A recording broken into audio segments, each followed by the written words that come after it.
Good evening. I'd like to call the Committee of the Whole meeting of November 13, 2023 to order. Clerk Tamer, please call the roll. Deuter. Here. Barimas. Here. Hill. Here. Schenko. Here. Jensen. Here. Graham. Here. Cahill. Absent. Toludo. Here. Park. Here. Nudera. Here. Bastido. Here. Nardini. Here. Brennan. Here. Irby. Here. 13 present, 1 absent. 13 present, 1 absent. We have a quorum. On to public comment. Clerk Tamer, has anyone signed up to make public comment this evening? Yes, Mayor. We have Victoria Ludkowski. All right, if you would step to the microphone behind you, state your name, address is optional, and you have 3 minutes. Proceed. Thank you, Mayor. My name is Victoria Lakowski. I live at 640 North Kenilworth Avenue. That's in the 3rd Ward. And let's see, I wanted to let you know I've lived here for 34 and a half years. We really like Elmhurst. I wanted to talk about upgrading, resurfacing the streets in our ward, specifically the north-south streets, like Kenilworth, Emory, Indiana, Parker, Howard, etc. For example, on Emory, across from the Korean church, they had some construction there, and instead of cementing the road, they put asphalt in, and it kind of sank because it's a different material. It should be concrete. And there are a lot of cracks in the concrete and a lot of potholes, and it's very bumpy to ride. The proposal to upgrade and resurface this area has been brought before you in 2014, and since then it was denied 3 times. The proposal is once again up for your approval. Please approve this so that all of Elmhurst is a city that we are proud of. Thank you for your consideration. Again, we do not respond during this meeting, but someone from staff should, I'm sure, will contact you. Thank you. Is there anyone else that has signed in? No, Mayor, that's it. All right, is there anyone else in the audience that wants to make public comment but did not have an opportunity to sign in? If so, please raise your hand. Seeing none, we will close public comment. On to the business before the committee, review of the fiscal year 2024 budget. City Manager, do you want to take it from here, make any Yes, thank comments? you, Mayor. And thank you to you and the City Council for giving me last Monday to our family. I really appreciate everyone's concern over that. Tonight we are going to start with Public Works. As you see from the budget review schedule, there's a number of Public Works related divisions, and then some even beneath that. And we hope to get through the tax increment financing funds today. At a minimum, if we can get through everything on here, that would be outstanding. But of course, we're happy to answer all questions that the council has. One housekeeping note, you received a new page 2-49 at your position. Please replace that in whole in your budget book and just recycle the one that's in there. There was a misprint on that one. So with that, I will turn it over to Public Works Director Stan. So we're on page 2-48. Correct.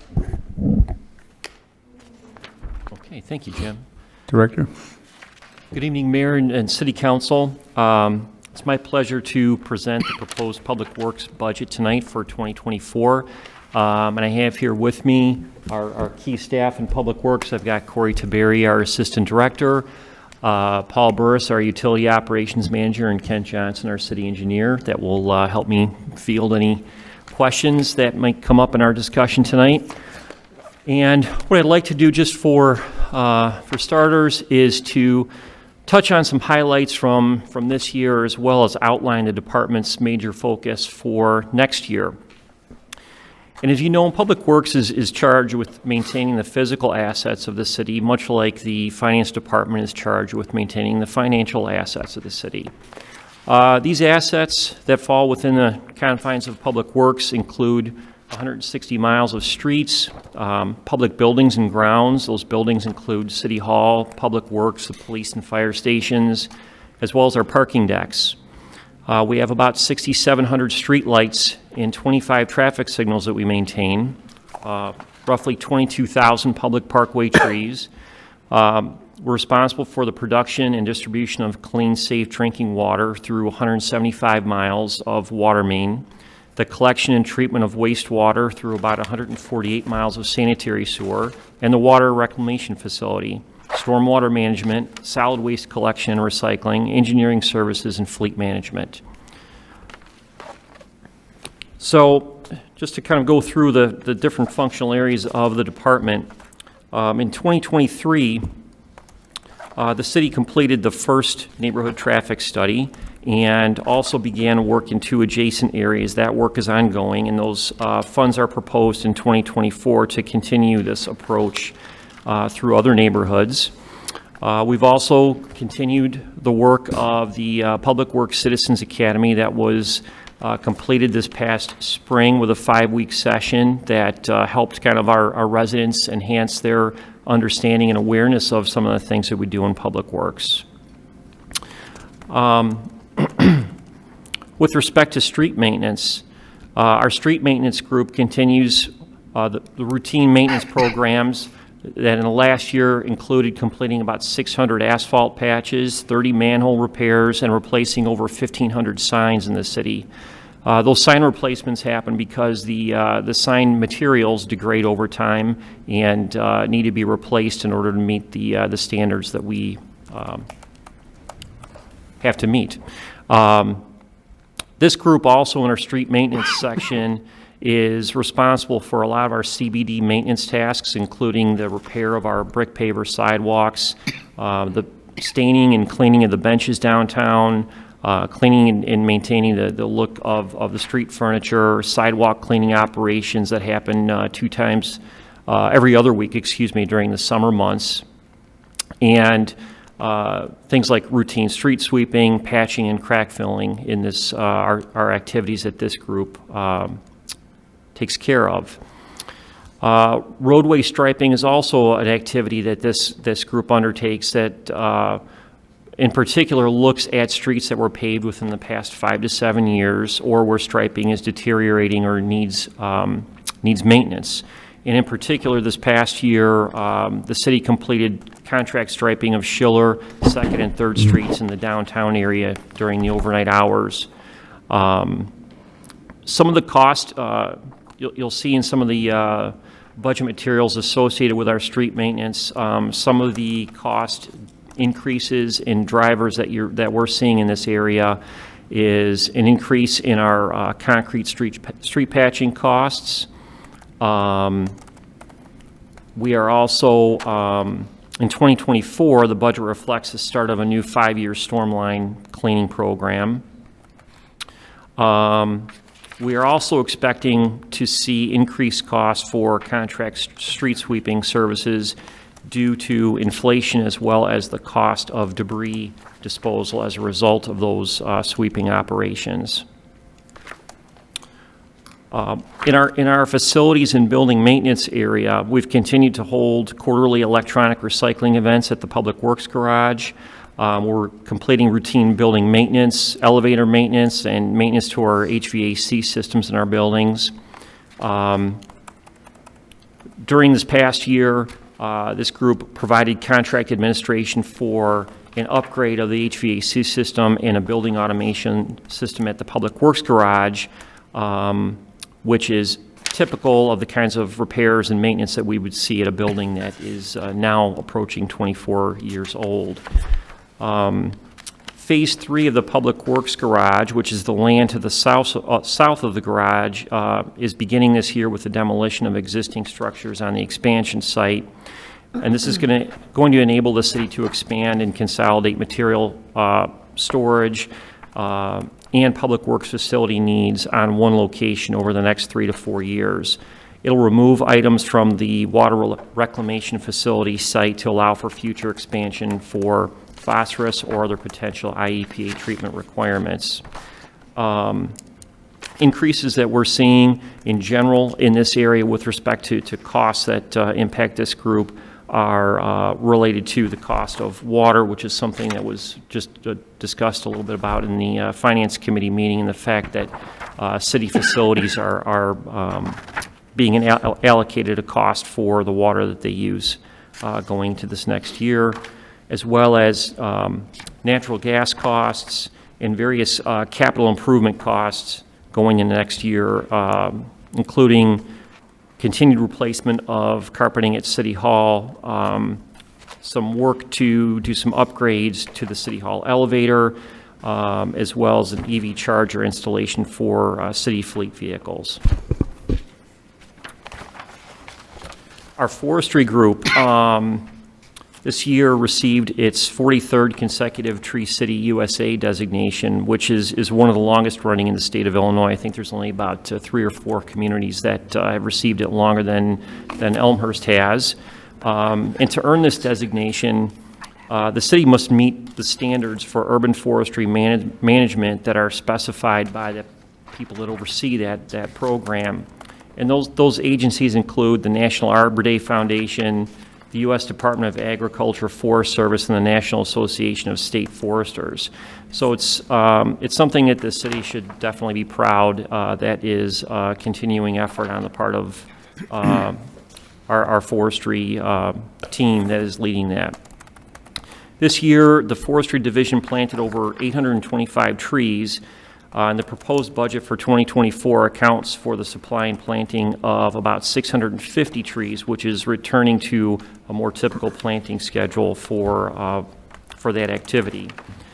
The Forestry Division also completed a parkway tree inventory this year that is being integrated into the city's enterprise GIS system.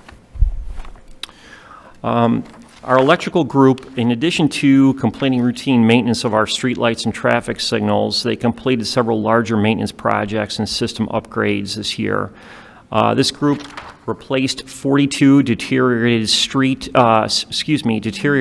or concrete streetlight poles, which is part of a multi-year project to replace all steel poles with aluminum poles, which are more resistant to corrosion. Also work that was completed this year was the replacement of traffic signal controllers at 4 intersections, which was part of a 3-year program to replace all aging and obsolete controllers. One thing that I think is really exciting that this group completed was done about a year ahead of schedule was complete a multi-year plan to replace all the city's streetlight fixtures to LED ones. Since 2018, the electrical division has converted over 6,600 streetlights to LED, and the city has received about $340,000 of incentives from ComEd to help facilitate this work, which obviously significantly offset the cost of the project and resulted in a payback period of just about 2 years to the city. And this has also removed a load of about 8,700 kilowatt hours per day from the grid in the city of Elmhurst. For next year, this group in this area, we're seeing increases that are related to the restoration of contract painting of streetlight standards. This was something that I think was not done in 2023. As well as replacement of traffic signal poles that are beyond their useful life, and some contract costs for signal maintenance that are being passed through by IDOT on signals that the city has that are on partially on IDOT right-of-way. Also for 2024, there is $200,000 to continue with a 5-year plan to upgrade the city's 300 streetlight controllers. These controllers many of them are more than 40 years old, and they have components that can create arc flash hazards as well as reliability and safety concerns that are being addressed through this particular projects. this project, excuse me. And in this year, we completed about 60 replacements and hope to continue on that pace going forward. In our fleet group, I will say that this year has continued to be a very unpredictable and challenging year to be in the automotive industry, and in particular to be able to try to run a municipal fleet operation. And it continued to be characterized by ongoing supply chain issues, lack of materials and parts, and uncertain ordering windows, as well as long manufacturing times. Our staff has worked very hard to try to stay ahead of this uncertainty as much as possible, and has done a great deal of research into purchasing options, refurbishing equipment, and so on. As those purchasing processes move forward, alternative fuels are always evaluated for each vehicle and piece of equipment, with the goal of lessening the fleet's environmental impact by using the best pool of alternative fuels technologies in the right applications for our operational needs. Currently, 57% of the city's fleet operates using alternative fuels that range from propane to biodiesel, electric, and hybrid vehicles. There were many vehicles that were recommended for approval in 2023 to simply secure a spot in an ordering queue anticipating delivery in 2024, or even in a few cases, 2025. And we expect these types of conditions to continue through this coming year. On the utility side of Public Works in particular, this year, as far as some major accomplishments, we were able to initiate the construction of the McKinley Stormwater Pumping Station rehabilitation project. The design of Bundle 5 for the water reclamation facility was completed, and that project is out to bid. We expect that to hopefully be going to the Public Works Committee at their meeting on November 27th.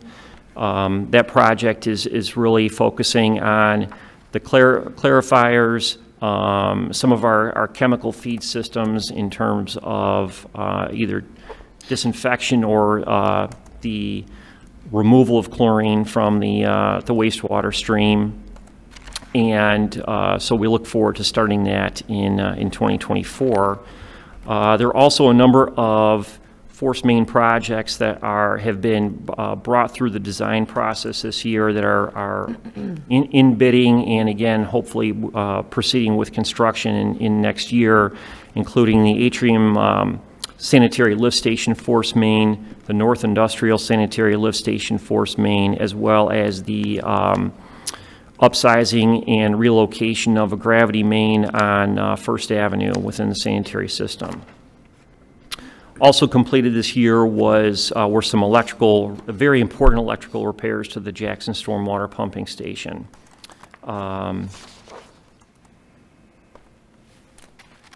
And then as we head into 2024, we also expect to begin design of Bundle 6 for the water reclamation facility, as well as go through a process to update the facility master plan as part of that. With that, I'd be happy to open it up to questions.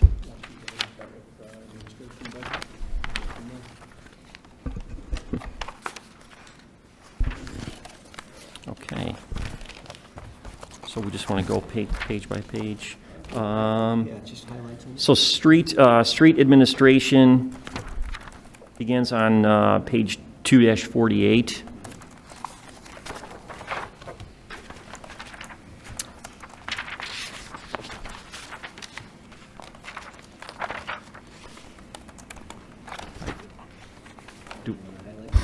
No, I've on the J forms.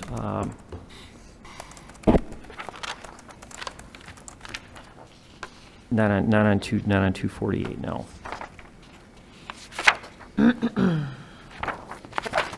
We have. I'm sorry. Can I borrow yours? Oh. Thank you.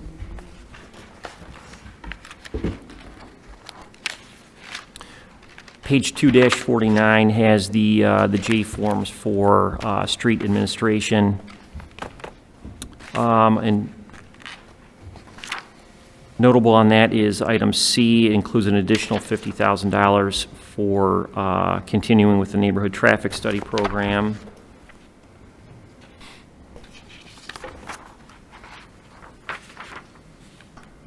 I think I may have touched on in the comments as well as item F. We have automotive lift replacement and the fuel island replacement on the capital side at the Public Works facility next year.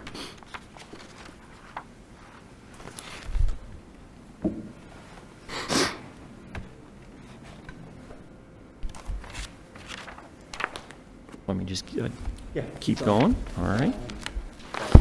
What I would add to that, though, of the two projects that Stan just talked about, the Park District does contribute to those. So this is total cost of the project. Park District share is 25% of that.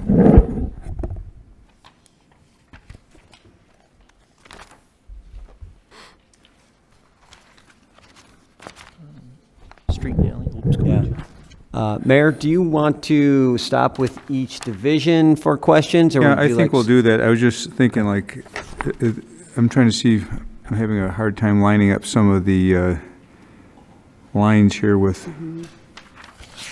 the actual page. Let me see. Okay, so why don't we go with street administration first, and we'll kind of go through each section. So I'll open up to thank you for the presentation. Sounds like the department has had quite a lot to do this year. That being said, there still may be questions. Alderman Bram and Alderman Hill. Thank you. The only question I have in regards to the street administration would be exactly what you touched on, but my question is, and that's the building improvements, the fuel island work. My question is, do we, and I don't know if it's budgeted for this upcoming fiscal year or not, but it looks like it, is that something that is needed near term, or is that something that we can consider moving out a year or two? I guess, what is the reason for redoing the fuel islands? Is it leaking underground, the underground storage tanks? Is it replacing them with, I don't know, different alternate fuels, or what's the rationale? I'll take a crack at this, and then if I miss any detail, I'll ask Corey to back me up. But so at a certain point, the tanks that are in the ground are warranted for a certain lifespan. And as we start to approach the end of that lifespan, our insurers start to get a little nervous about their integrity and whether or not they will cause a problem. And I don't know that we've gotten to that point where they've actually kind of put us on notice to say this has to happen right now, but I do know that that's a concern. And so we would like to be able to have those tanks replaced before we get to a point where that does become an issue. That's The reason why I'm asking is because later on in this budget, I'm looking for additional dollars for some other areas, right? So this is one of the areas that I was wondering if there's an immediate need, high priority, or if this is something that we could push out if the city council feels that one or more of my motions in the future is something that we should add additional dollars to. I'll throw one out immediately. You know, sanitary sewer lining, you know, during Public Works discussions, it sounds like our I&I is increasing significantly. Well, those are my words, significantly, not Paul's. But to me, you know, to reduce what we do for sanitary lining, we should probably make an attempt to increase our sanitary lining. And I'm just looking as I go through the budget of areas that maybe we can decrease spending, and this was one of them. We can talk further during the circle backs. If I would like to just make this a circle back as a potential of maybe pushing it back a year or two. Alderman Bram, which line specifically? It's under building improvements on page 248, 2-48, 570100. Building improvements, I believe it's the J form expands on it on the next page on 249, letter F.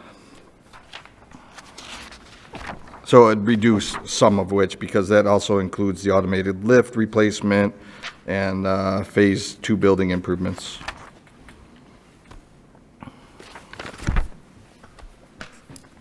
All right. Thank you. Alderman Hill? Thank you, Mayor. So this may be a question for the city manager, or perhaps Kent Johnson, but it's taken me a while. I think I've noticed something that other people haven't, that residents have a lot of questions about traffic. I just picked up on that recently. So with that in mind, my question really is with regards to on 249, the engineering for the additional neighborhood traffic study.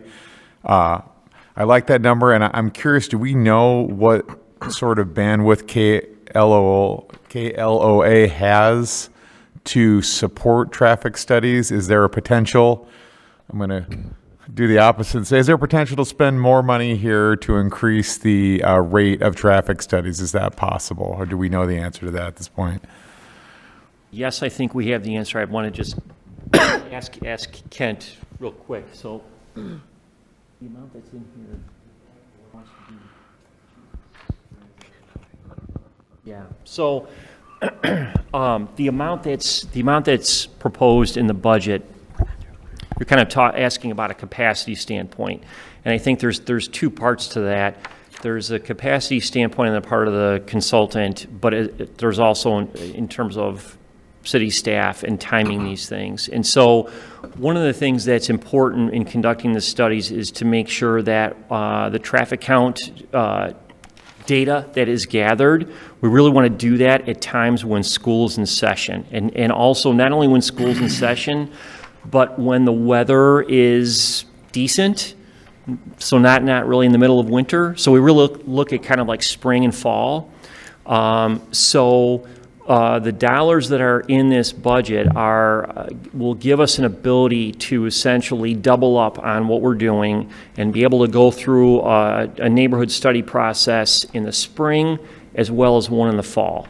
And we think from the staff capacity as well as what the consultant is able to do, that we think that's kind of what we can manage and do a good job at. So taking it beyond that, I think right now would be difficult. If I may, and I thought that might be a constraint, but one thought I had, and I don't know if this is probably a circle back, but I know that we divide up the city into quadrants to do this study. Would there be a possibility to cover a larger area with the same pace of studies? Any way in which we can address, I think you see what I'm getting at. I want to hopefully see if we can move these studies ahead, because we're finding that they're so key to a number of other decisions. So I'll take a shot at this. We did talk to the engineer about that, about increasing it to, as you get less areas, it's more than quadrants. I think there might be 15 areas plus or minus that we've broken the city into. And we've consulted with KLOA on that, as well as to what makes sense boundary-wise, where traffic flow goes. And they feel that the way we have it kind of portioned out now is really ideal for what they do. I wish we could get them done sooner, I really do, because I agree with you that is one of the number one concerns in the community. Thank you. Just wanted to ask on that. I appreciate it. Anyone else? Alderman Irby. Yeah, thank you, Mayor. Director Blicky mentioned the smart traffic controllers replacement. Did I get that correct? We're replacing the traffic signal controllers mainly because they're the ones that were out there are aging, or were aging, and we're really becoming obsolete, especially in terms of being able to maintain and get parts for them. So the work that was done or has been done over the past 3 years has really been kind of more of a typical kind of system upgrade to be able to get components in there that not only are new and are going to be reliable, but also will be able to be more easily maintained if there is a problem. But there isn't, I guess I wouldn't necessarily categorize them as smart controllers. Okay. I think that where my question was going is if we have these boxes we're putting out, and let's say they have some future capacity that today they don't have the ability to go, okay, here's the traffic coming on Robert Palmer into York, into the T-bone there, and let's change the light schedule right now because it's backed up, and let's change the light priorities by X to allow that traffic to quickly or quicker to get through that, and I'm not a traffic expert, as you can tell. Do we have that capability when we spend, say, $50,000 on the traffic controller? Can we add, excuse me, can we add to those? I mean, are we stuck and they're not that smart? So the city already has several traffic signal, some interconnected systems up and down York Street, along St. Charles. Those are systems that are all coordinated and working together. So it's certainly taking a step beyond every intersection working independently. But to be able to make some of those real-time kind of adjustments, that is really taking it a step further than I think we have the ability to currently. I think some of the components that we are putting in would give the city the ability to do that, but that's a whole other level of management of the system. And that's not something where the city has people that would, I think, either be qualified or have the time to be able to do that. So it's possible, but it's really taking it a whole other step than what we're currently able to do. Yeah, I just heard the word smart, so I got excited and wondered how smart they were. Thank you. Don't try talking to one of them. All right. Other discussion on streets administration. Alderman Toledo. Well, this is not just streets administration, right? Because this talks about the Public Works facility, the same line item that Alderman Brand was talking about with building improvements. Has the automotive lift in there, as well as the fuel island? Yeah. Yes. Okay, so I just want to make sure I wasn't speaking out of turn. I guess, my concern is that there are some major GEO-bond dependent projects in not only the capital expenditure budget, but now, as a result, percolating into our budget, our operating budget. And we have a $40 to $80 million police station, and we have a $9 million public works garage rebuild, and we have $150 million for our wastewater and our sewer treatment facility. And I just don't think that Elmhurst can do all of those things in the same years. And I think that we really need to force some prioritization of those things, because right now, staff has done their job and they've put all of these things in. And if we don't say that we can't do all of those things, they're going to go do all those things, and we're going to have to issue bonds. And I think I just want to circle back, I guess, on that. It's a bigger question than one line item, but we're going to have that conversation as a council. Do we want, what is the priority? I don't think it's appropriate to do all of those things in the next 3 to 5 years, which is how they're currently planned out. So I don't have a specific question. I guess I'm not framing it very well. But I bring it up here because $9 million, in 2025, after the year that Alderman Bram asked about, after the fuel station, the fuel island replacement, and the lift station, the following year is a $3 million number. And I think that's the beginning of the $9 million for the full public works rebuild that's in the CAB. And those are both $4 million and $4 million GEO bonds a year, 2 years apart from each other. So I think maybe it goes back to the question that I asked at our last budget meeting, which was kind of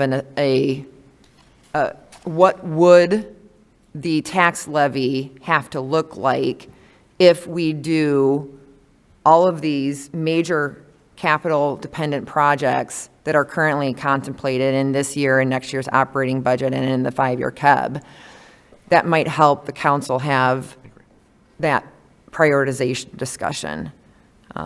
So I guess when we think about when that circle back comes back, we might want to allow for a more robust discussion than, you know, a $100,000 line item. Yeah, I think, so what you're identifying is what's the impact of all of the major projects capital, and I think we could just call that generally one circle back and ask staff to sort of educate us to how it's expected to be paid for from staff perspective and what the impact would be. It's a fair, okay. Thank you. Alderman Bastido? I agree, we need to prioritize, but just to clarify, just because it's in the budget, I mean, the council would have to approve the issuance of bonds, right? Like, it's not something staff's just going to go do. So I totally agree with you on the prioritization. I just want to make sure whoever's, you know, new to the council or watching, right, everything, this isn't the approval of a new police station or the issuance of bonds. We would have to, you know, take further steps to do that.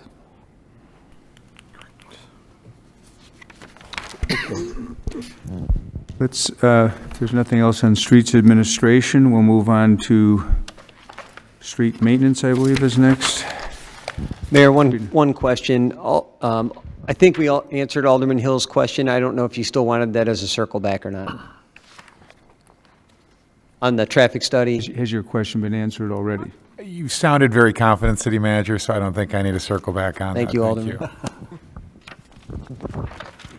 All right, page 2-50.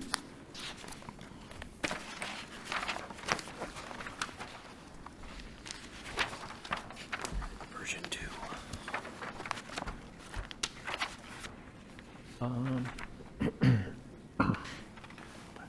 Alderman Bram. Thank you. This might be a long one. This is the most interesting section, or one of the most interesting sections of the Public Works budget. First off, I want to start out with the concrete street, on page 250, line item 531060, concrete street patching. And this is more of a comment.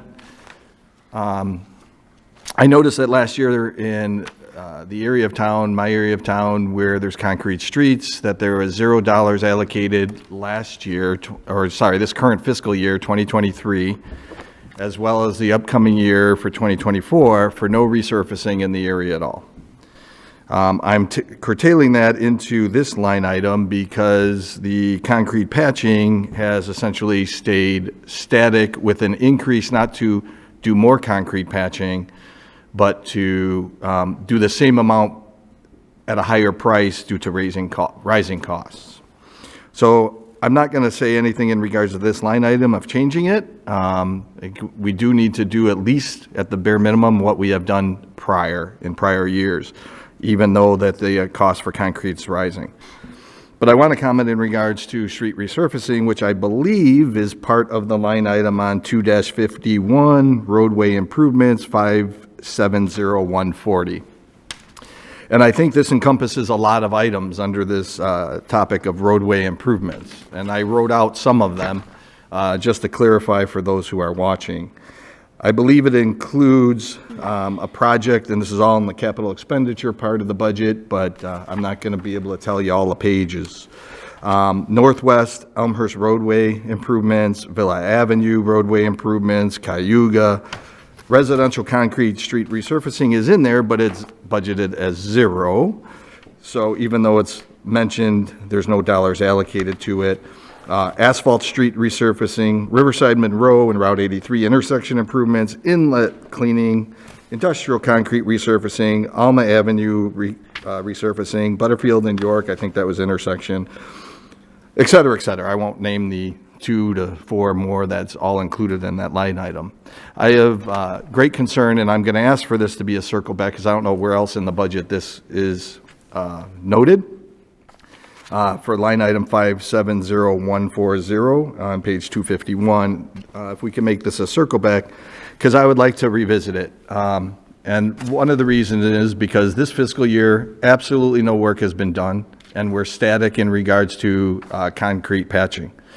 And I did a nice little nifty graph. This upcoming fiscal year, it's showing absolutely no budget dollars allocated.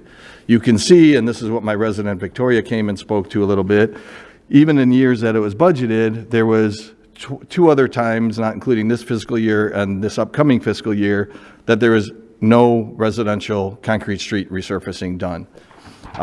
Back a while ago, I believe it was 2014, there was a plan put together which was a 12-year plan. To date, it's more like a 19-year plan or somewhere around there. I'm guesstimating here since I didn't take notes on that. The other concern is, albeit that 2023, this fiscal year as well as next fiscal year, no dollars being allocated or spent, obviously. Last year's budget, the subsequent years, starting in 2025, there was dollars allocated at $620,000 compared to $540,000 in previous years. This budget, again, notates no spending in 2024, which I'm not in agreement with, but lowers the following budget year items back down to $540,000. So essentially, there's no makeup for not doing any resurfacing in this area for 2 consecutive years on top of the 2 previous years over the 10 or 12 years that I have already notated. So if I look at the 4 years that if we move forward with this current budget of not spending in 2023 and not spending in 2024, we're essentially removing roughly $2+ million of any work in this area that was budgeted in previous years, or at least 2 of those 4 were budgeted in previous years. Long-winded way of saying that I am not satisfied with doing absolutely no work and not increasing concrete patching for this area that has concrete streets. I have a study that I don't remember what it dates back. I know Corey and Kent seen me wave it on the dais in previous meetings. That was done many a years ago that said these streets need to be redone, and I would say it's probably over a decade now. I know there has been a subsequent study, and I know city staff is doing a great job with prioritizing streets. The 160 miles of, see, I listened, Stan, 160 miles of street throughout town, and I know that's a challenge. But I also know that these streets have been documented of needing improvement, and there was a plan put together in 2014 for a 12-year plan. And I'm concerned, and if staff has the answer for this, I'm concerned that there was a decision made last budget year to do no work for none, not reducing the amount, but no work budgeted, and therefore no work done in this area for 2 consecutive years.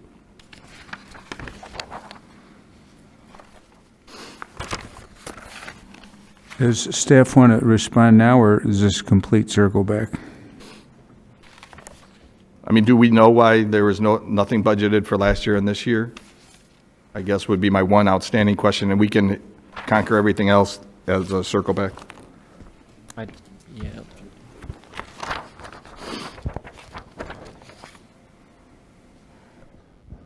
So the reduction in funding for that item in particular was due to the dip in the post-COVID revenues for the city, and it was really just having to prioritize within the kind of the fiscal constraints that existed.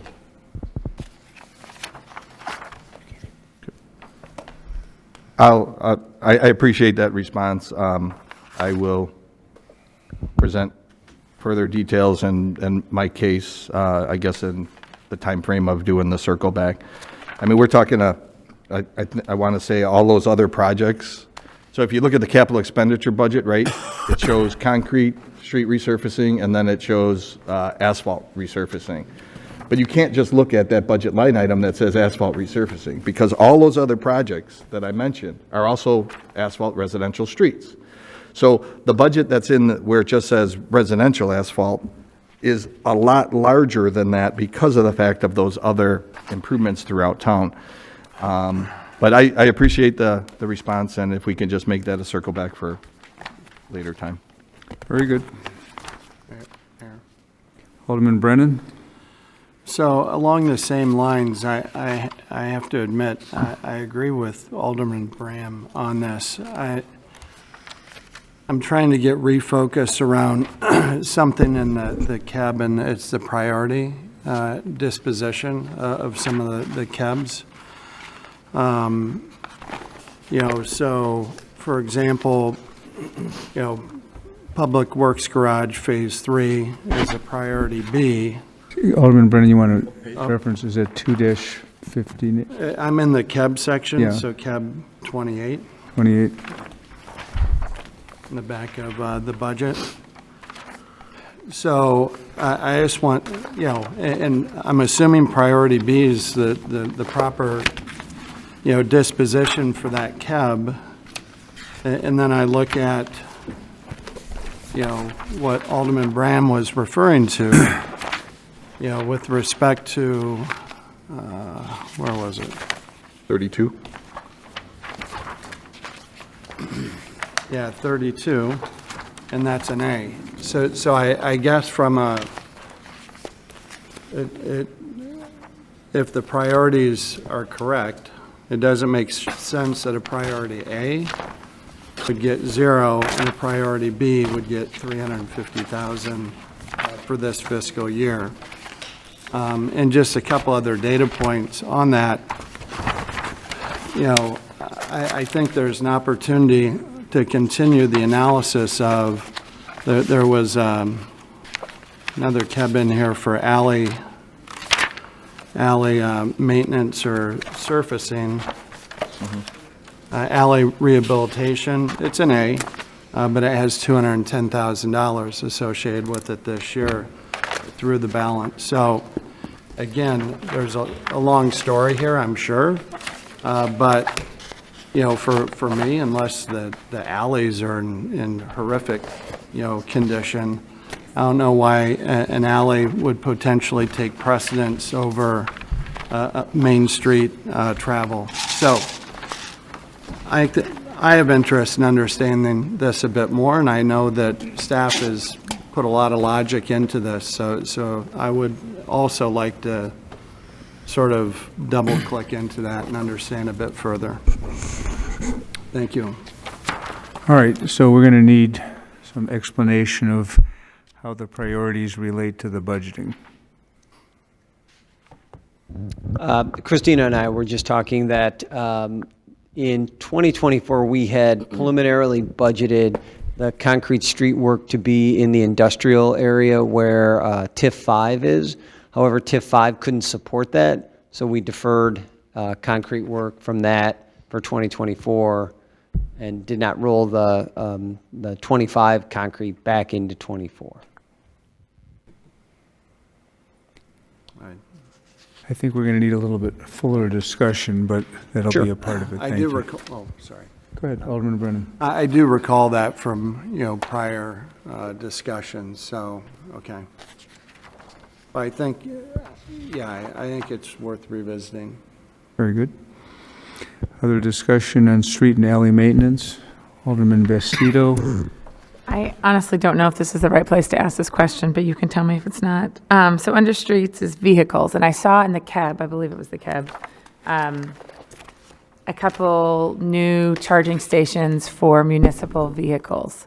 But I was wondering when we could have the discussion, because I feel like I hear from the public quite a bit about our public charging stations, how we only have a few of them.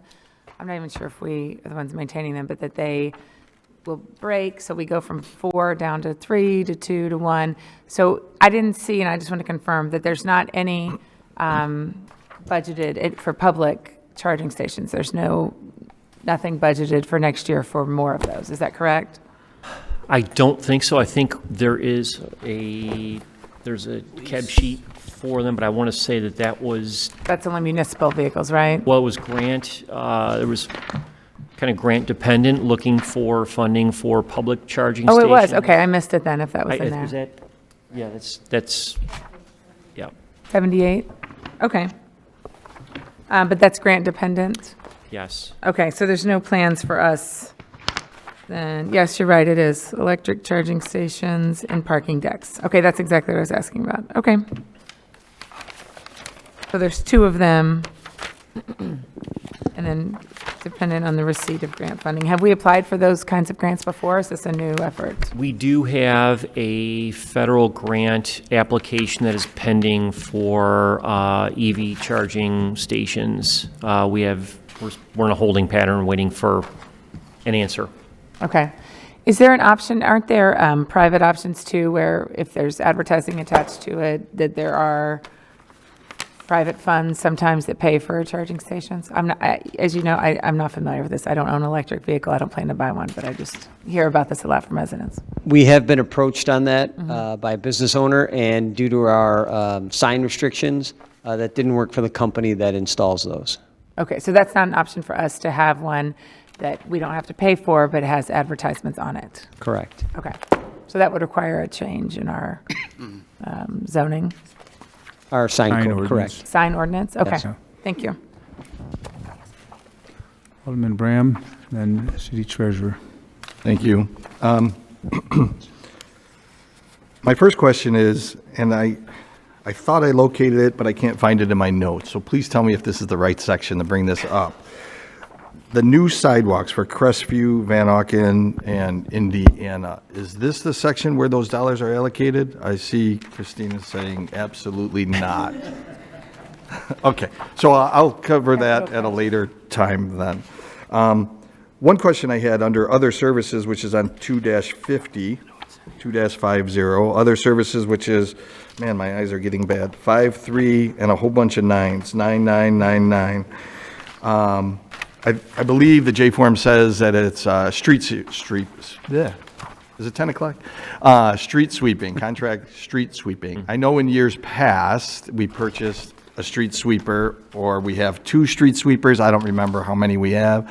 But has city staff looked at relatively recently on, is it the most return on investment, most cost-effective, I guess, way to continue to contract or actually do that in-house? If no, I respect that answer. Yeah, I don't know that we've done any kind of recent analysis. I can tell you though, just from what I see out there in the public works field, is that communities have generally gotten away from doing their own street sweeping for lots of reasons. The cost of owning and maintaining sweepers is substantial.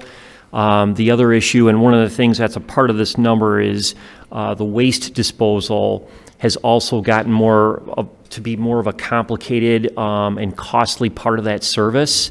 And so for us to sort of be able to transfer that cost, that is the responsibility and liability for what happens with those sweepings to a contractor, that's the reason we've kind of continued to go the route that we have. Definitely makes sense to me. But we do own, I thought we had one relatively new street sweeper and one older one that we were keeping as reserve. Is that still the case? Yeah. Okay. And we use those just in special occasions and not for typical maintenance? The end of the parade. Could be special. The end of the parade? Yeah, I think it allows us to respond to either emergencies or special events, things like that, a little bit better than we could otherwise. Okay. Right, and we go out in advance if we know we're going to have heavy rains. We can obviously kind of deploy that more quickly and where we want it to clear inlets. Just one other question on this section on page 251. Man, I need a magnifying glass. So this is actually, I think, a good thing. Storm sewers, 570220 is the line item. The proposed for 2024 is 25 grand, and we just estimated spent $655,000. So a lower cost is always a good thing in my mind, but is there a reason, a significant drop-off in what we plan to spend on the storm sewers? For the capital outlay, that is.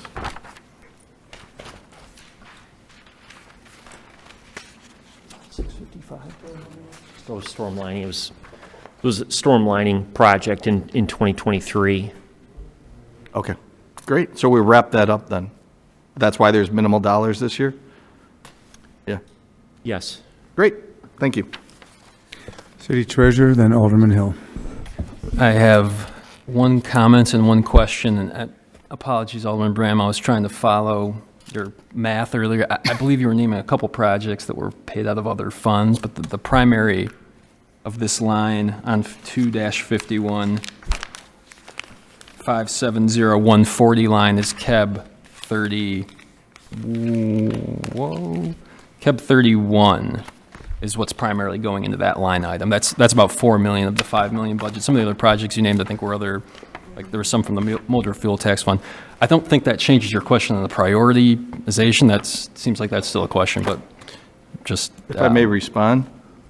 So that, if you look throughout the KEB, that account number is throughout various items. So it's on 31, like you mentioned, but it's also on KEB 32, and that's why I listed all those projects. But some of those are paid out of the motor fuel tax fund, like Oh, that's what you're 250 saying? is what I'm saying there, yeah. Gotcha. just for that. And then circling back to one thing you just mentioned, were you talking about on 2-50, you made a comment about the storm sewer cleaning needing more money. Was this the line item you were talking about in the previous section? In which section, which line item? So you were talking about additional funds for some projects when you Oh. were talking on 240. Is this the line? No, Okay. sanitary lining. That's, I think, under the MUF, I believe. Look at this, I feel like I've been doing this for a while. So yeah, that's under the MUF, which is a totally different area. And this, so then question, I guess, for staff, on the 300K 5-year project, is that, how do you kind of come up with What line is that? that number? 250. Do I need a magnifying glass? 531100, the 300K item. If that's like an every 5-year type of deal, how do you kind of budget for that then? Oh. The goal is to get.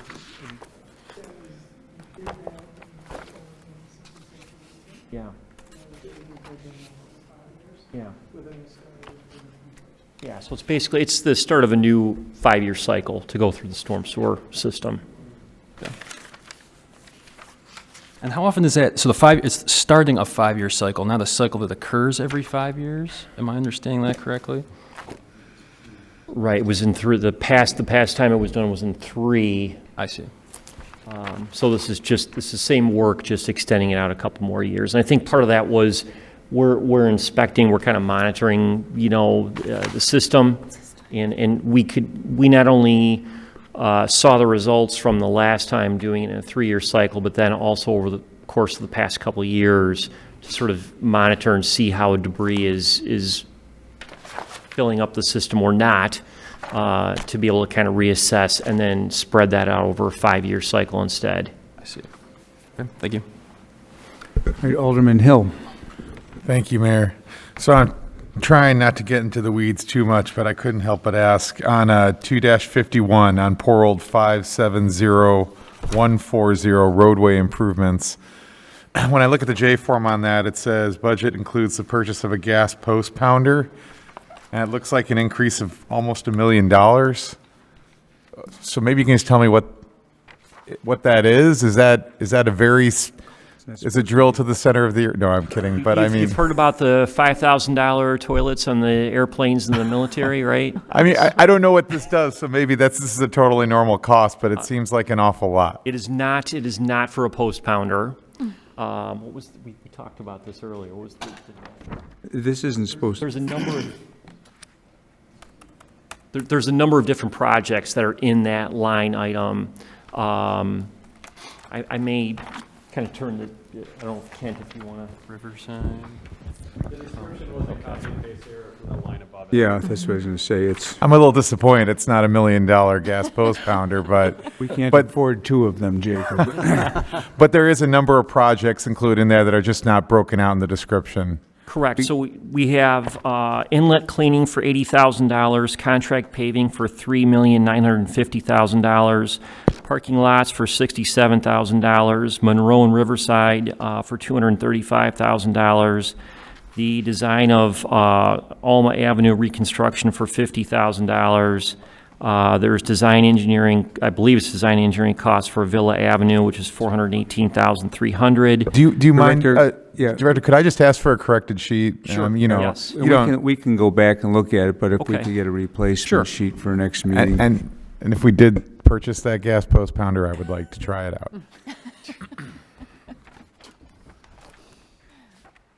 Alderman Deuter. Thank you, Mayor. On page 2-52, there are a few programs listed where we have restored some previous budget cuts. My question is on item B, the residential stormwater management programs. I think demand for those programs fluctuates, and I'm wondering if we are hitting our maximum amount of funding each year.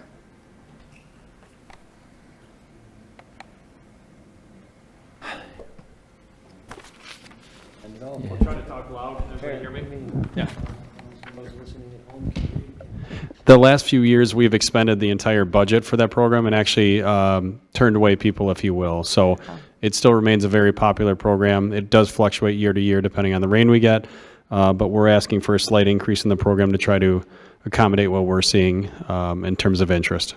It's great. I'm glad it's still being used. Thanks. Other discussion? All right, so we'll get the updated sheet and we'll come back to it next time for a moment. I'm sorry. Alderman Brennan.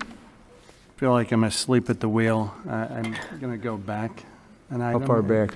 To the beginning. No. So I'm actually on 249, the traffic study. So with the increase that we're proposing there, I like that. As I look at what I think is a KEB that's related, KEB 43, we have $100,000 to implement, the findings from the traffic study. And I guess my question is, I have no idea how much stuff costs, right? So is $100,000 enough money to do what we found in College View as well as the next two studies? I think it's going to depend. We don't know what the result of these next two is going to be. We came up with that amount, taking a look at some of the recommendations that were in the first one, and there's some of the regulatory sign changes that we were able to make, and we were able to make those just with kind of our existing maintenance dollars. But there's also elements of that we haven't, and I would say that they're going to total up to maybe a little less. So we kind of use that as a bit of a placeholder going forward. That number, it may fluctuate lower or higher depending on how those go. But those were kind of some initial thoughts, especially after just coming off of the first one. Okay. I certainly hope if, we spend the time and energy to do the studies, that we have the funds to actually implement the findings. So, and from a priority KEB perspective, it shows as a C. I would argue it's higher than a C, but I don't think that really matters. But I think it's super important to implement what we find. So thank you. All right, we'll go back to where we left off, street maintenance. Is there anything else on that? All right, we'll move on to Sorry, one question. Can I ask if this Bastido. goes now? In the KEB, there is an item for bike and pedestrian plan improvements, KEB 55. What does that fall under? I think it's technically public benefit under Public Works, but I don't want to ask about it now if you guys are planning to cover this section later. Sorry. It's a later section. That'll be a little bit later in the capital projects / public benefits section. So just a few page turns will be there. Got it. Under 2-62. That and the sidewalks are both there. 2-62. Okay, thank you. All right. Anything else on street and alley maintenance? I'm afraid to turn the page, but, all right. Snow removal, 254.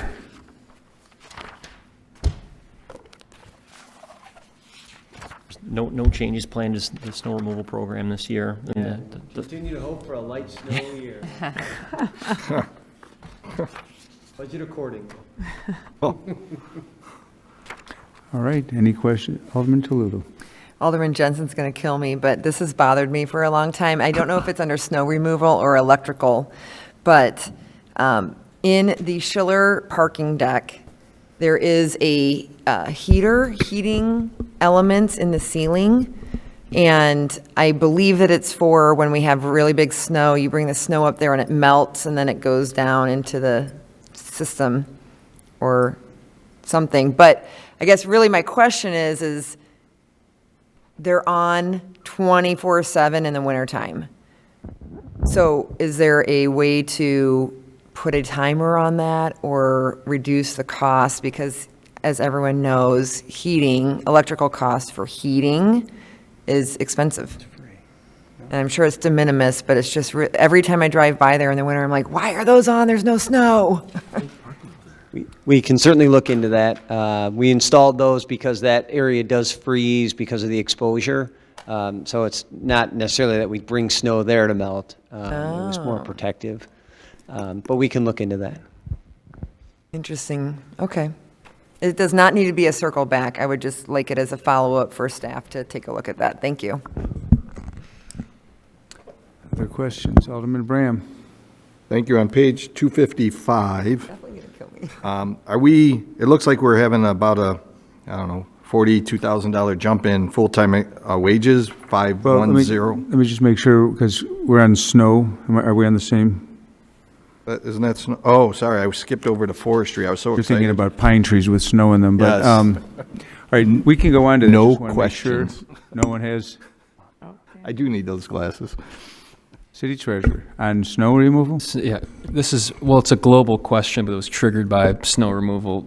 Director Coyle, some instances where we have like the estimated in 23 that has a shortfall, is this a candidate that would have assigned fund balance to the subsequent budget for a line item like this?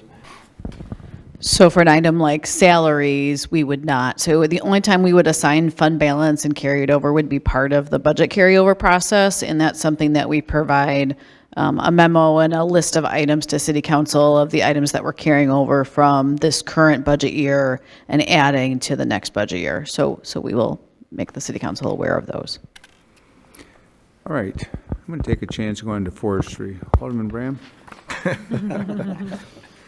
Yeah, I'm going to have to borrow Alderman Brennan's glasses, it looks like. On page 255, for the full-time, which is the first line item, 510100, did we go through this year without a full-time staff member? It seems like we're jumping up about 42K for next year, and then another 40K the following year, or is that cost of living increases, or combination of all the above?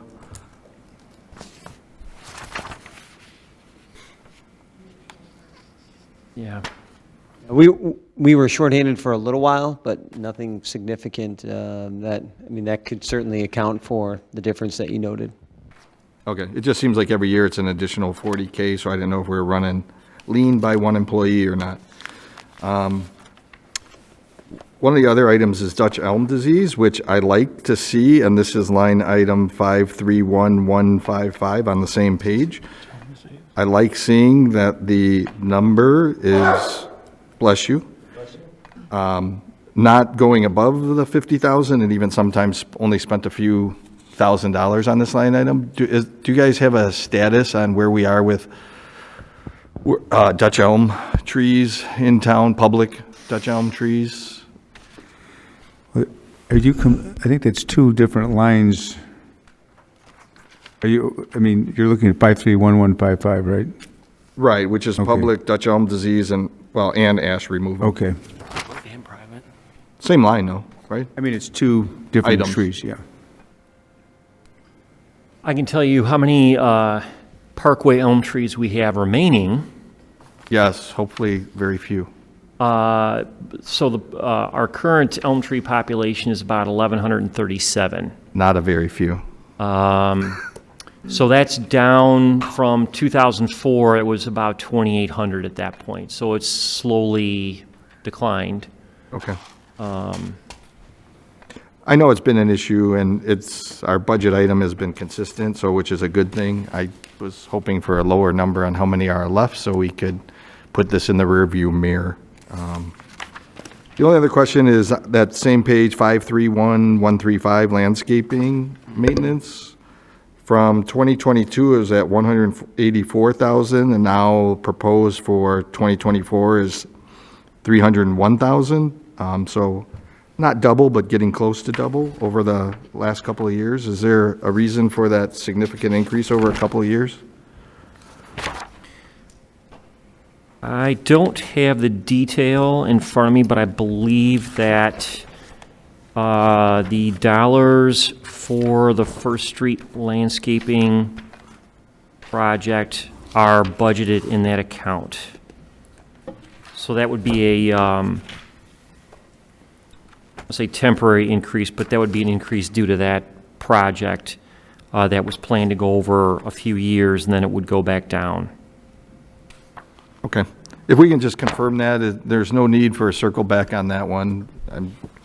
It just seems like over 2 years it increased significantly, this current fiscal year, and then proposed for the next couple of fiscal years as well. Alderman Bastido, then Alderman Brennan. So the First Street landscaping, that in the CAB is listed as a priority D, but you're planning to go forward with that one next year?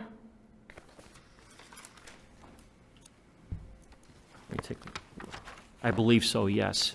That's a project that has been in the budget for a number of years, that has carried over or been deferred in the past, and so that's why it's in the budget now.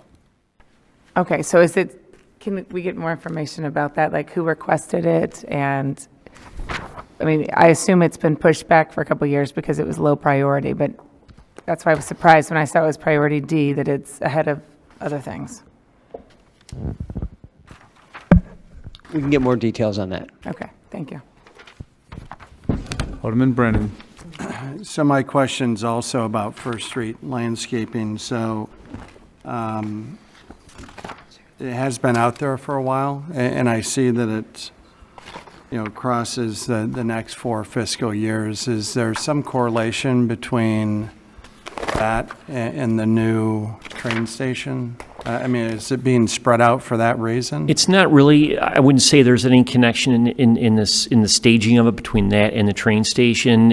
Any landscaping improvements that would take place along that corridor would be outside of the project boundaries of the metro station, its project itself.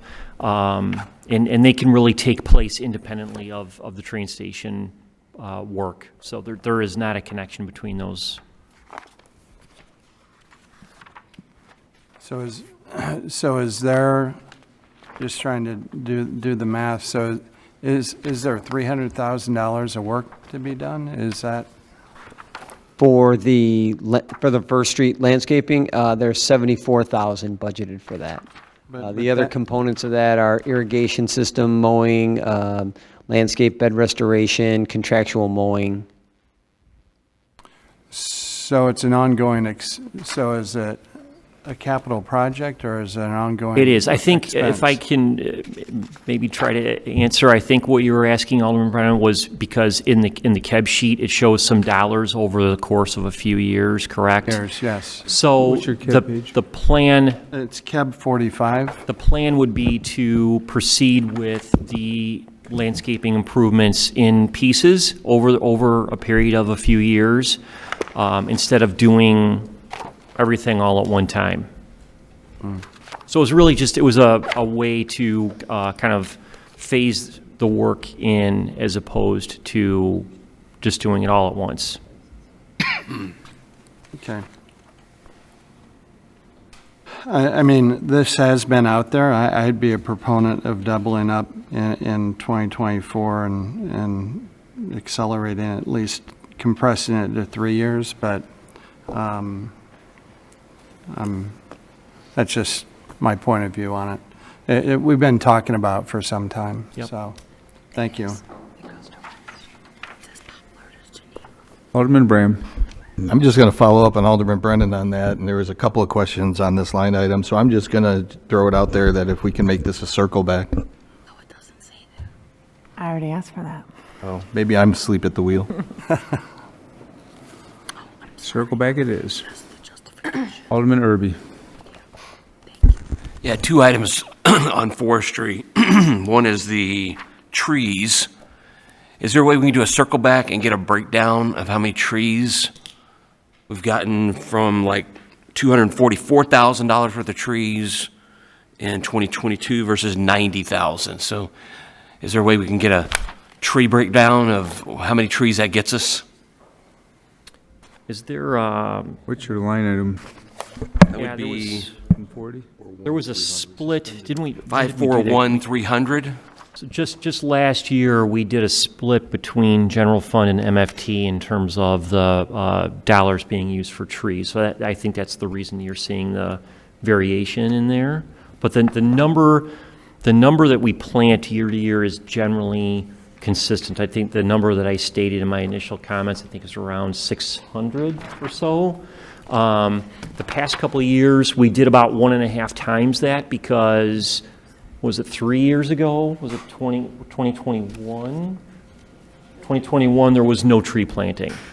Again, just due to the fiscal constraints of the city, there was no planting that year. So then there was essentially an accelerated planting schedule the next 2 years to do 1.5 times. And now we're kind of trending back to a typical year. Okay. Alderman Irby, on page 3-21, you'll see the balance of that $75,000 additional for trees. Okay. And then the second item was the vehicle expenditure, 570,600. We're still in forestry, correct, Mayor? I've got 870,300. Looks like 6 vehicles. Right now I've got 2 left in the 2023 budget, and I'm showing 1 left in the 2024 budget. So I'm wondering where the 6, that makes us off 3 cars or vehicles. We can circle back. I'm sure we'll find it. Corey, is that something you can answer? It's a combination. We have some that are planned to be ordered this year. There's some that'll were ordered last year.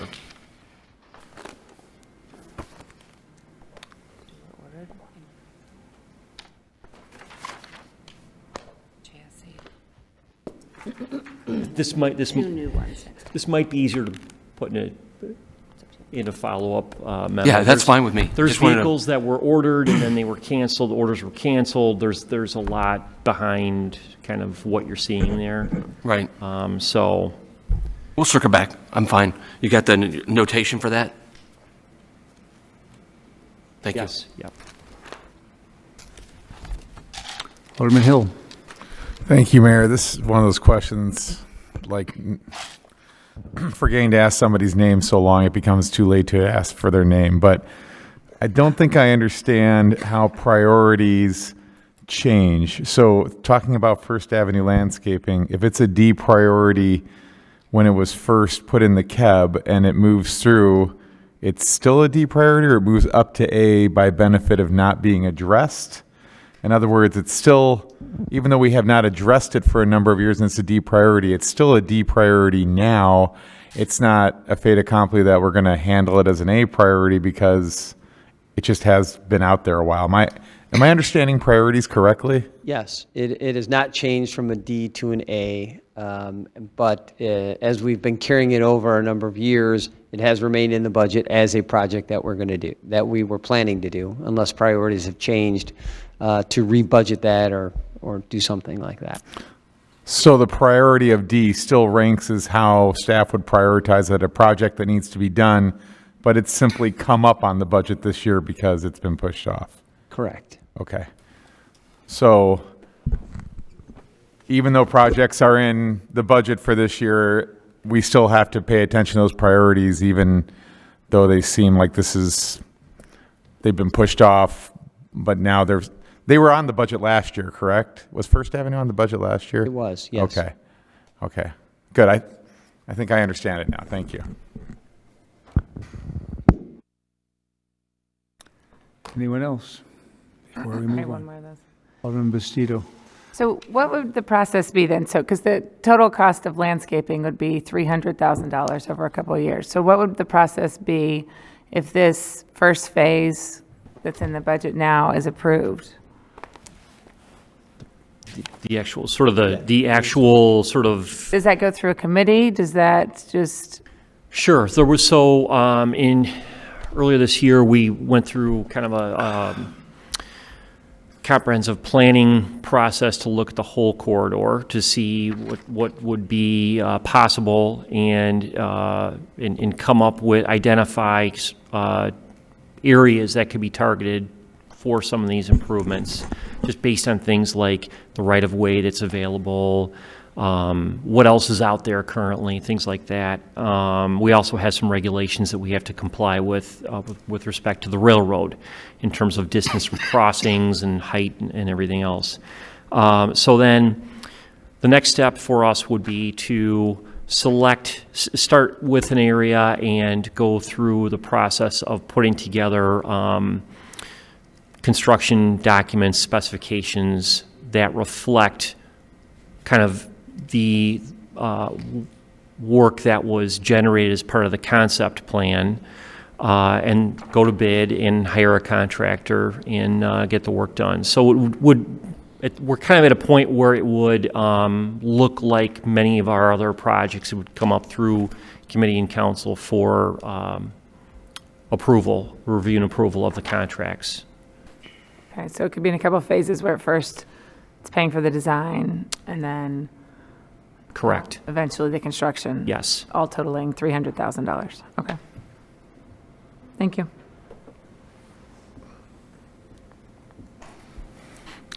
All right, we're going to move on to electrical.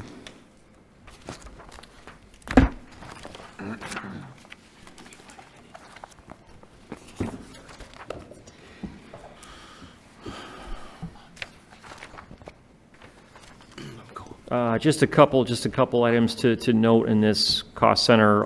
One is the increase in contracted painting for streetlight standards. This also is the cost center where we have the contractual maintenance costs with IDOT. They're being allocated to this area.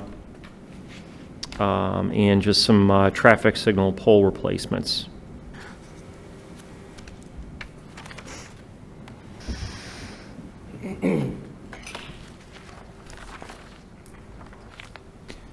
Any questions or discussion?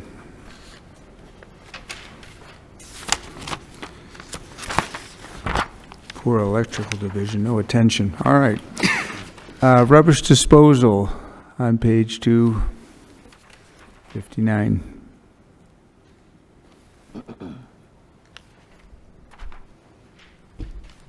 Nothing to add on my part. Alderman Bram. Yeah, I just want to highlight this item because the current estimated cost for rubbish, which includes the yard waste and leaf pickup, et cetera, is, $3.5 million, right? For the residents, I want to kind of highlight that because it is a very large expense. We do try to accommodate with the leaf pickup and the free, what is it called, fall days for the garbage, et cetera. I was wondering if staff recalls, where are we with this contract? Are we in year 3? Is it a 5-year contract or? Extended. We are currently in the midst of a 3-year extension to the original 5-year contract that I believe will take us through, is it 2025? Yeah, Through 2025? believe so. And it was an extension on the original 5-year? Yes. Okay. I'll just comment, and this is just a general editorial comment, but I think this is very important to go out to bid as often as we can. Without my understanding with that comment from staff 8 years without going out to bid to see if we can get cheaper prices or a better program is a little bit concerning to me, because again, talking, this upcoming 2024 at a my eyes are failing, $3.7 million.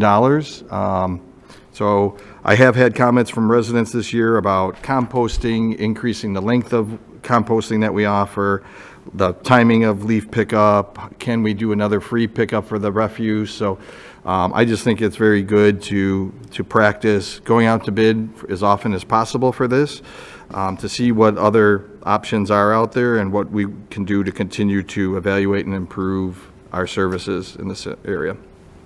City Manager? Just to remind the council, when we went for the extension, we did look at comparable communities. We looked at our rates compared to other communities. We talked to other refuse haulers as well about the current contract we had and the extension that we were being given. So it wasn't just a blank, let's just give them a 3-year extension. We did a lot of due diligence in that. Comparisons, but not going out for bid is what you're saying? Correct. Okay. Thank you. All right, anyone else on rubbish disposal? Moving on to municipal buildings, page 2-36. Where's he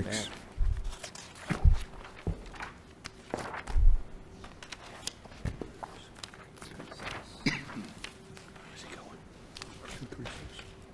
236.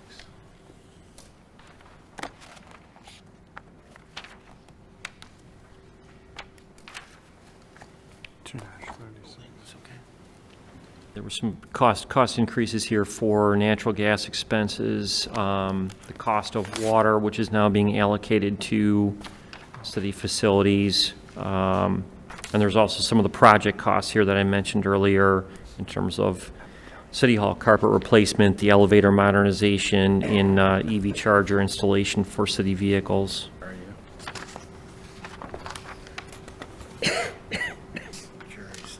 All right, anyone on municipal buildings? Last call. On to central maintenance equipment 260.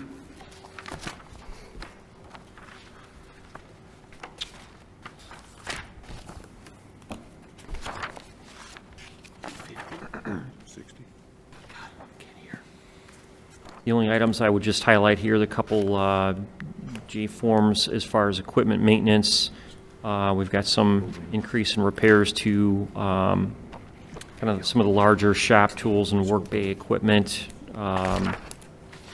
Also seeing some cost increases relative to contracted repairs and some of the division's software that's used in vehicle maintenance.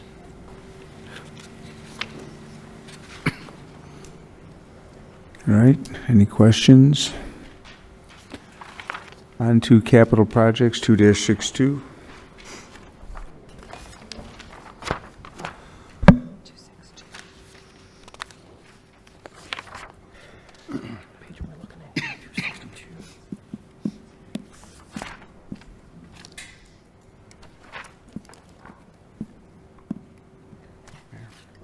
Alderman Bram, then Alderman Brennan. Yes, thank you. Again, 262, line item 570150, sidewalk improvements.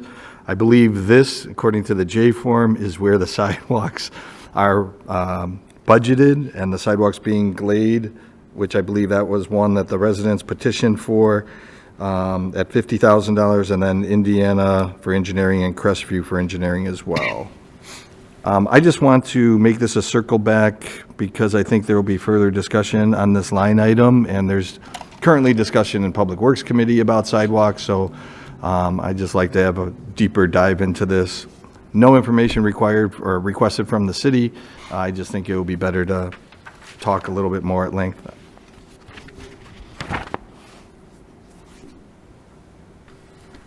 Alderman Brennan. Thank you, Mayor. So I'm on CAB 55, the bike and pedestrian plan improvements. I think this is probably a circle back as well. The 498,860, I'm curious of the breakout of that. Specifically, there are a number of crossings, sidewalk crossings that I think should be considered for modernization for safety reasons. And I'm curious how much of the 498 is set aside for upgrading crosswalks. Okay. Circle back. Circle back, yeah. Okay. Thank you. Alderman Bastido. So I know Alderman Bram already asked for a circle back on sidewalks, but, we currently have 2 successful petitions in the works for adding sidewalks on Glade and Glenview. So I think it would be helpful to know, assuming they move forward in 2024, could you get us a more detailed cost estimate for what those costs would be? Sure. I think it would just be helpful. Normally we, I think, do plan on around $50,000 for that program, but since we know that there are 2 in the works, and they're going to be kind of happening on the front end, I'd hate to not budget enough if those are successful, so that then they would have to wait a whole other calendar year. So that Sure would be thing. helpful for circle back, please. Is that total in there for those 3 projects right now? For the ones that were referenced in terms of the petitions that are out Yeah. there, no, it is not. Glade Okay. is in there, but for 50,000, but Glenview's Yeah. not. And I think maybe we could get more accurate estimates if that's Yes. okay. Yeah. Thank you. Alderman Hill. Thank you, Mayor. Maybe this addresses Alderman Bastido's question a little bit, at least from my end, but is Glade, that's still in the petition process? That has not gone back to the block for approval as of yet, correct? It has?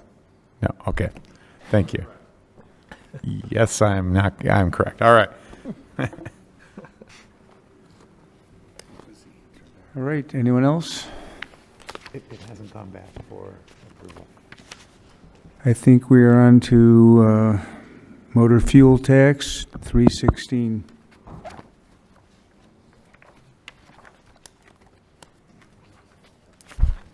No, that's fine. That's fine. Yeah. Go ahead. City manager or finance director? Yes, Christina is going to take that. All right, so the MFT fund starts on 316. And then looking at 318, the MFT fund is funded by the majority of which is the state motor fuel tax. The local motor fuel tax funds the general fund. So there are there's several divisions for the MFT fund. The first is on 319, which is the streets division that funds a portion of salaries and wages, and then also funds some of the road programs for the MFT fund. So some of the projects described in the CAB where MFT funding is noted, is included there. One item I should note for the MFT fund, there were some projects in the CAB that were MFT eligible, but we're funding out of the general fund due to the balance of the MFT fund and the city's policy to maintain a fund balance in the MFT fund of 15% of our MFT revenues. The other divisions for the MFT fund is snow removal, so that's the majority of that is salt costs that goes to the MFT fund. We do not claim salary costs for MFT anymore in the MFT fund. We just discussed a moment ago the $75,000 of trees that is spent out of MFT, and then a portion of salaries and wages for the electrical division is paid out of the MFT fund. So for the new alderman, this is money coming in through these taxes and how it's allocated amongst different categories of our budget. Alderman Bram. Yeah, and this one I need a reminder, a refresher course. For the MFT, I don't know, 10 plus years ago, we did a home rule sales tax, 1.5 cents per gallon. So does that operate where the state collects those dollars and then we get those dollars back? Or how does that work and where is that in the budget? So our local MFT tax that we passed, that per gallon, that goes to the general fund to fund the general operations. So the two main funding sources that go to this MFT fund, there is the regular MFT tax, that's a statewide collected tax that then is allocated to the city by a formula. So it's a statewide formula. And then there's a newer transportation renewal fund, which started, I believe, in 2019, that is also operates much like an MFT tax that comes to the city. But the city, you refer to it as home rule, but our own motor fuel tax that we do collect ourselves, the finance department administers that goes into the general fund. So that's not a revenue source in this area here? Correct, it is not. So this is just state funding that goes to fund MFT. We did receive, over the last several years, the Build America bond funding. That was a state grant program that allowed us to do some projects with those dollars, but those will be exhausted. So now going forward, just the state MFT is the main source for the MFT fund. Do we know how we compare to other communities? Because I remember the discussion on the dais, there is a lot of concern in regards to, well, how do we compare? Especially in my area, there's 3 gas stations on, one intersection, right? 2 in Bensenville, 1 in Elmhurst. Correct. Or, sorry, the reverse now. 2 and 1. How do we compare to other communities with our local motor fuel tax? I don't think we've updated that recently as far as how our rate compares to other communities, but it's different based on whether it's how much cents per gallon you charge, and then also based off of the number of stations that you would have. Do you know, I know we did an increase at 1.5 cents. Are we at 2 cents, do you know, 3 cents? And if not, you can get back to me. No reason for a circle back, but I'm just kind of curious on where we at today. We haven't increased it recently. I think we're at 1.5, but I'll get back to you to confirm. Okay. Thank you. We'll confirm that. Alderman Brennan. Thank you, Mayor. So as we look out in 2025, how should I think about 2025? It looks quite a bit different than history and even what we're proposing for next year. Are there reasons for that? I mean, I'm just confused on Looking at such material swings and looking at the fund balance for 2025. the revenues are higher, the expenditures are higher. Correct. So right now, we do have more programmed in the fund than we have revenues projected to come in. And we did in 2024 as well. So that was one of the reasons, as I mentioned, we moved some programs out of MFT and moved them into the general fund because funding in the general fund allowed to. So I would say right now, 2025 is a cautionary tale. As we get to 2025, we will see how our revenues have fared, where the projects are. Does the general fund have dollars to support additional projects? But one of the things I did mention is the Build America bonds, which gave us a huge influx into the MFT fund. That program was a state grant program that did end. So, I think we'll have to pace ourselves a little bit more in the MFT fund as far as what projects we're able to complete going forward. Makes total sense. Thank you. Anyone else? All right, we'll move on to Stormwater Fund 5-24.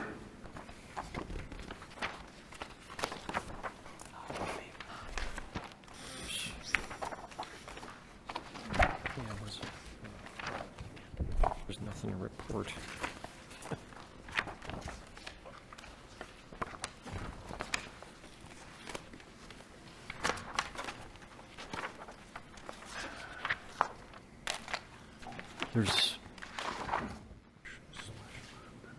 I don't think we have any.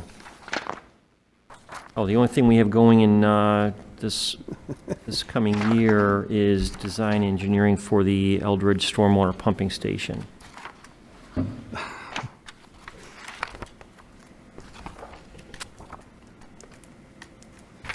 So one thing that I would add for the stormwater fund is this does align with the stormwater fee study that we did and the capital plan that was done as part of that that analysis. So really this budget and the 2025 and the CAB really marched right along with what that plan was.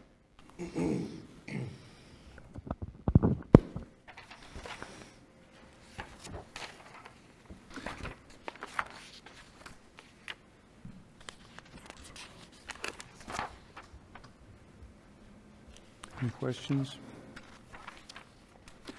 All right, we'll go on to the Municipal Utility Fund, 4-1.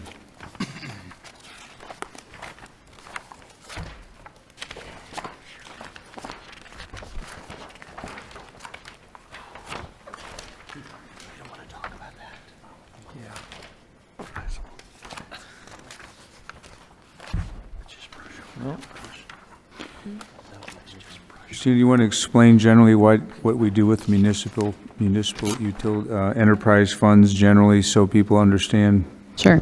So the MUF fund, or the Municipal Utility Fund, is an enterprise fund. And so what that means is that the charges for service, or the rates we set, are meant to generate the revenues to support the fund. So think of it like a self-sustaining business, where the charges and rates we set are meant to cover the cost of the expenses for the fund, unlike a governmental fund where there would be an offsetting, tax contribution to the fund. So that's how it differentiates. So think of our water and sewer and water reclamation facility utility like its own self-sustaining business.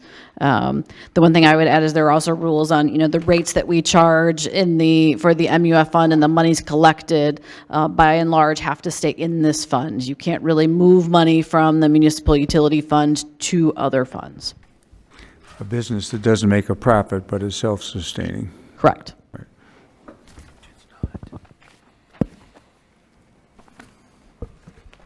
Oh, question. Alderman Braham. Yeah, I believe this is where the sanitary sewer lining is located. Okay. I think I've located on the J form, page 416, letter F, as in Frank. I don't know, and I didn't have enough time, I guess, to actually locate it, but I don't know where it is on the previous pages. But with that, I'll just speak to it, is that, during Public Works discussions, I mentioned it earlier tonight, it seems like we're seeing an increase in I&I, even though we've been relatively consistent. At least some money's allocated every single fiscal year for sanitary lining. To me, and with discussions with staff, it seems like, the pipes that haven't been lined continue to break down, and this is not staff's comment, this is my editorial comment, but it seems like at an accelerated rate, because instead of actually evening out or even lessening our I&I, our inflow and infiltration into the sanitary, we're continuing to see it go up.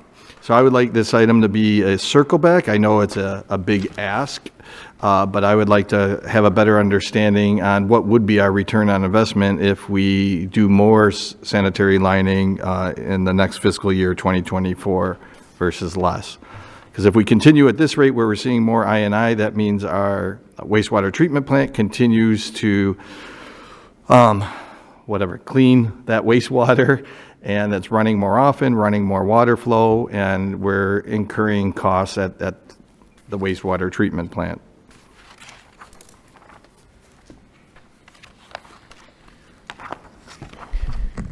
What line item is that? Do we know? Does anyone know? 14. That's 570210 on 4-14, kind of the bottom section under capital outlay. Thank you.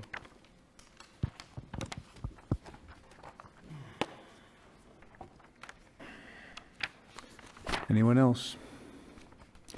All right. Alderman Toledo. Hi, thank you. Just because this is a very big part of our budget, but I would call the council's attention to the Finance Committee's topic tonight, which was the updated water and sewer rate study. We have not issued any recommendation to the council yet. It is another meaty topic, and there are implications for some significant rate increases over the course of the next couple of years. So I would encourage all council members to take a look at that in the context of this budget, but also in the context of that upcoming recommendation. Thank you. Do you want to circle back on any part of that? I don't think we need to circle back because it'll eventually come to the council as a recommendation for what the new water and sewer rates should be. Okay, very good. Right, on to Parking System Fund 420. All right, I will take the parking fund as well. So the parking fund, like the MUF fund, is also an enterprise fund. This is to say that it is also meant to be a self-sustaining fund. So the parking fund continues to see the impacts of COVID-19 and the change in commuter habits. We are estimating 2023 and 2024 to be about 69% of pre-pandemic activity. So we are still kind of not back to what I would say our revenue pre-pandemic normal was. So that certainly does impact the balance in the fund. So what is included for the revenues is that anticipation of that level in the parking fund, as far as some changes that you would note in the budget. So there are some account combinations. One thing that we did mention, which you may see throughout several budgets, is that the city did start billing itself for water. So you will see that as a new account that's really to help us maintain regulatory requirements.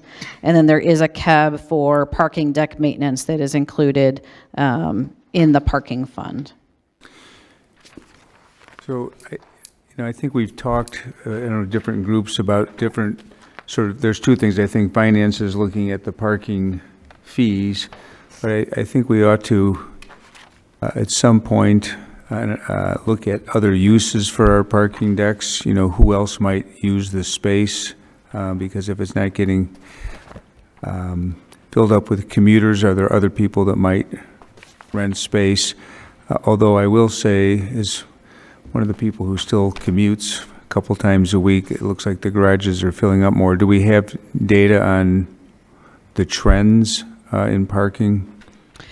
So, we have our revenue trends, and I know that the police department does also do counts in the decks as well. So, we are seeing an increase. We've seen improvement each year subsequent to the pandemic, but I think we see that the patterns are different, or the usage is different. We do see different trends in not as many people are buying the annual and quarterly permits. Employees, you will see that more, where the employees are still buying those, but regular commuters are not buying annual. They're really shifting more towards a daily usage. As far as other uses, the only one thing I would say that we do have to make sure we are aware of as far as other uses for our decks is they do have general obligation bonds. So there are private use considerations that we have to take into account as far as what type of use and whether or not we can proceed with that. So that's something we would just have to evaluate with any other use outside of parking. And we have some metro restrictions too, I think, on some of those. All right, Alderman Hill. Thank you, Mayor. So I see the last, back to 2021, so all the pandemic is factored into those budget amounts and the deficiencies in the revenues.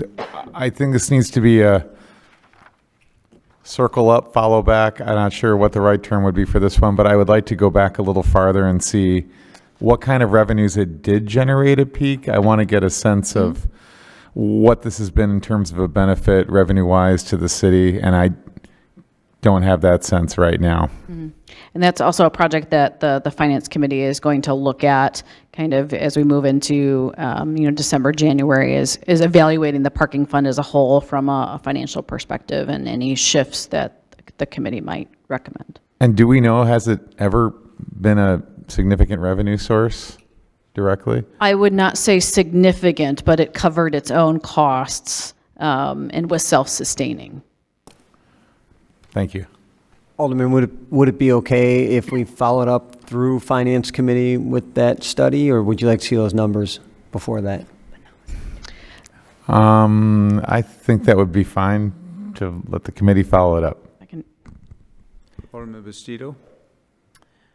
I could probably ask Alderman Hill this because he is very into these parking decks. But I wasn't here, whenever these decisions were made to build the parking decks. But were they intended to be sources of revenue, or were they what you described earlier, like a self-sustaining, non-profitable business that at least just support themselves?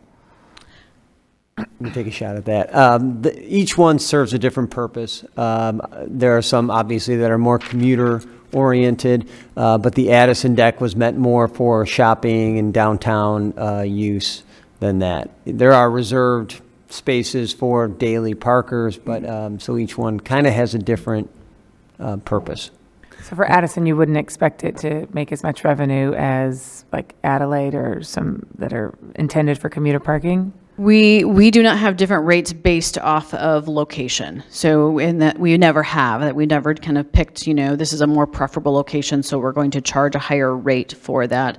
I would say with some of the decks, I believe that the capital fund did always pay to offset some of the debt service, kind of recognizing that it's part, public, city benefit to the community, as well as able to generate revenue.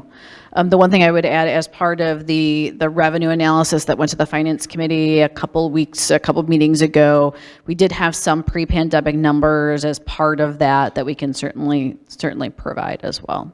That would give some color. But it was never intended to make money other than to support itself. No, correct, yes. And do you look at all of them together as supporting themselves, or? Yeah, so we don't look at each deck to say, is this deck self-sustaining, is this parking lot? It's really the whole ecosystem of this is the parking that we have available and the cost to maintain it, and what are the revenues that are generating to do that. Okay, thank you. Alderman Hill? Thank you, Mayor. Just to clarify, when I asked about significant revenue source, I meant revenue in the sense of covering its costs. So that's what I was trying to get a picture of. Yes. Alderman Toledo? I just wanted to reiterate that the health of the parking fund has been a pet project, I guess, for lack of a better word, of mine and the committee's for a couple of months, if not longer. And with respect to staff and the busyness that they're going through right now with the budget season, we have reached an agreement that that'll be one of the first priorities once we get through that process. Okay. City Treasurer? 421. Yes. Do you have any sense of, so at the bottom of this page, there's the kind of what we're drawn from the general fund. Correct. I'm assuming it's going to be somewhere in the 581 range to cover the shortfall on the cash basis, change in that position. Do you have any sense of, is that an accurate assessment? Correct. So I would say absent any change, to either expenses or revenue structure, yes, that 580 would be what we would expect to continue to draw down with that, the 1.38 right now that the parking fund does owe the general fund. But that's part of the analysis with the Finance Committee on how do we align this parking fund in the right manner, in the manner we want to move forward. Anything else on the parking fund? Before you make a quick decision here, hold on.